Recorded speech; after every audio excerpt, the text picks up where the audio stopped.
کیا کمی ہے ہماری زندگی میں؟ شاید توکل کی کمی ہے، قرآن پڑھنے کی کمی ہے، عبادات کی کمی ہے، حلال اور حرام کی پرواہ کرنے کی کمی ہے، نظروں کی حفاظت کرنے کی کمی ہے. ہماری زندگی میں کچھ کمی ہے جس کی وجہ سے ہم اللہ تعالیٰ کے اس اللہ تعالیٰ کے ناموں کی وجہ سے ہم we are not living to our fullest. ایک شخص اس کو 1000 دینار چاہیے تھے. وہ ایک شخص کے پاس گیا، اپنے جاننے والے کے پاس، اور کہا کہ مجھے 1000 دینار چاہیے. تو اس نے کہا کہ ٹھیک ہے میں تجھے دے دوں گا، بس تو ضامن ایک لے آ جو اس کی ضمانت دے اور گواہ لے آ، میں تمہیں دے دوں گا، مجھے پرابلم نہیں ہے. وہ شخص مسکین تھا، کوئی اس کے جاننے والا نہیں تھا، لیکن اللہ والا تھا وہ. اس نے کہا دیکھ میری بات سن، میرا ضامن بھی اللہ ہے اور میرا گواہ بھی اللہ ہے. میں اللہ کو گواہ بنا کے کہہ رہا ہوں کہ میں تمہیں واپس کروں گا. اس کو اس بندے کی تقوی پہ یقین آیا اور اس نے کہا کہ چلو میں دے دیتا ہوں، یہ اللہ کو گواہ بنا رہا ہے، اتنا بڑا جھوٹا تو نہیں ہوگا. اس نے دے دیا. اس نے کہا میں تجھے اللہ کے اس نام پہ تجھ پہ میں ٹرسٹ کرتا ہوں.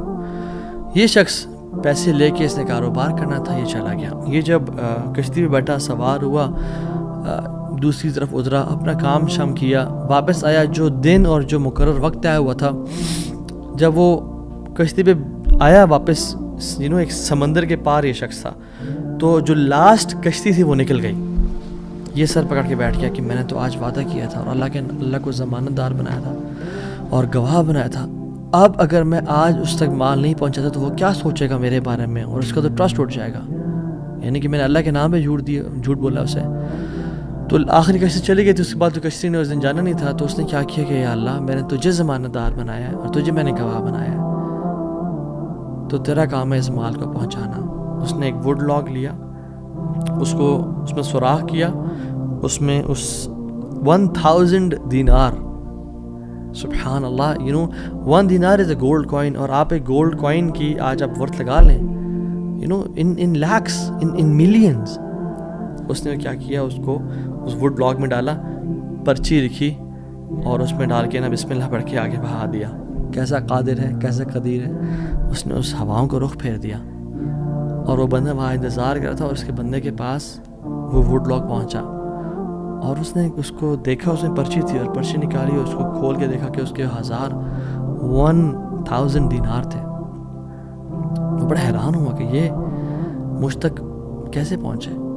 خیر، یہ جو شخص تھا جس نے بیچے تھے، یہ اگلے دن دوبارہ جو سب سے پہلی کشتی ملی اس پہ روانہ ہوا اور اس بندے کے پاس پہنچا اور 1000 دینار لے کے الگ سے کہ پتہ نہیں وہ پہنچے نہیں پہنچے، میں اس کو اس کا حق تو دے دوں. اس نے کہا کہ یہ تمہاری امانت، معذرت تھوڑی تاخیر ہو گئی مجھ سے. کہتے تو کل تم نے مجھے پیسے نہیں بھیجے؟ کہتے میں نے بھیجے. پھر اس نے کہا جس رب پہ تو نے توکل کیا ہے نا، جس رب کو تو نے ضمانت دار بنایا تھا، اس رب نے تیرا مال مجھ تک پہنچا دیا، مجھے اس مال کی ضرورت نہیں ہے. اللہ تعالیٰ کے نام جو مسلمان جانتا ہو کہ میرا رب میں یہ کوالٹیز ہیں، اور یہ تو صرف 3 ہیں اور ہزاروں ہیں اس کے علاوہ، وہ کیسے بات سے پریشان ہو سکتا ہے؟ وہ کیسے انزائٹیز اور پریشانی سے گزر سکتا ہے؟ اس کو پتہ ہے کہ میرا رب ہر چیز پر قادر ہے. قل هو القادر على ان يبعث عليكم عذابا من فوقكم، وہ قادر ہے کہ اس بات پہ کہ تم پہ عذاب لے آئے. ان المتقین فی جنات ونہر فی مقعد صدق عند ملیک مقتدر. عند ملیک مقتدر، وہ مقتدر بھی ہے، وہ ہر چیز پر قادر ہے. تبارک الذی بیدہ الملک وہو علی کل شیء قدیر، وہو علی کل شیء قدیر. وہ قادر بھی ہے، قدیر بھی ہے، مقتدر بھی ہے. تو پریشانی کس بات کی ہے جب ہمارا رب ہے اور وہ ہر چیز کو کنٹرول کر سکتا ہے، اور ہم اگر اللہ والے بن جائیں تو پھر آپ یقین جانیں کوئی مسئلہ نہیں رہے گا. ہر پریشانی کو وہ آسانی میں ایسے بدل سکتا ہے. اس نے صرف کن کہنا، وہ بدل جائے گا.